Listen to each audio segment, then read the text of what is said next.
আসসালামু আলাইকুম। তো এখন আমি আছি মেহেরপুর জেলার মুজিবনগর উপজেলার সেই স্থায়ী বড় একটি বাংলাদেশ ম্যাপ এবং স্মৃতিসৌধ আছে, অনেকেই জানেন। এখন আমরা আসছি এখানে দুপুরে পরে রওনা দিচ্ছি এবং আমার সাথে আছেন বগুড়ার সোল। রাতে বাসায় ছিলেন আমার বাসায় এবং পরবর্তীতে আমরা আজকে রওনা দুপুর পরে। এখানে তো বৃষ্টি হচ্ছে আর কি, তার ভিতরে ভিজতে ভিজতে ভিডিও করতেছি।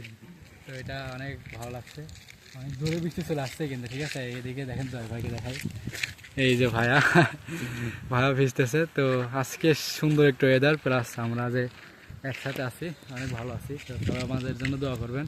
আর ভাই আজকে কিন্তু কুষ্টিয়ার উদ্দেশ্যে রওনা দিবে। তো সবকিছু ঠিক থাকলে আজকে কুষ্টিয়ার উদ্দেশ্যে। তো কয়দিন বের হয়েছেন ভাইয়া? আমি বের হয়েছি 13 তারিখে। 13 তারিখে বাসায় যাবো ইনশাল্লাহ 25 তারিখে। টার্গেট হচ্ছে 12-13টা জেলা আর কি ঘুরে তারপরে। কয়টা কভার হয়েছে আনুমানিক? আজকে 6 নাম্বারটা।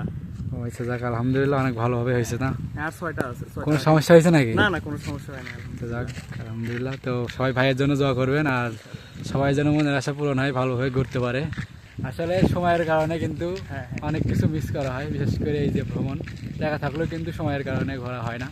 তো সবাই দোয়া করবো আমরা যেন সবাই তার নিজের স্বপ্ন পূরণ করতে পারে। তো দেখা হচ্ছে, আল্লাহ হাফেজ।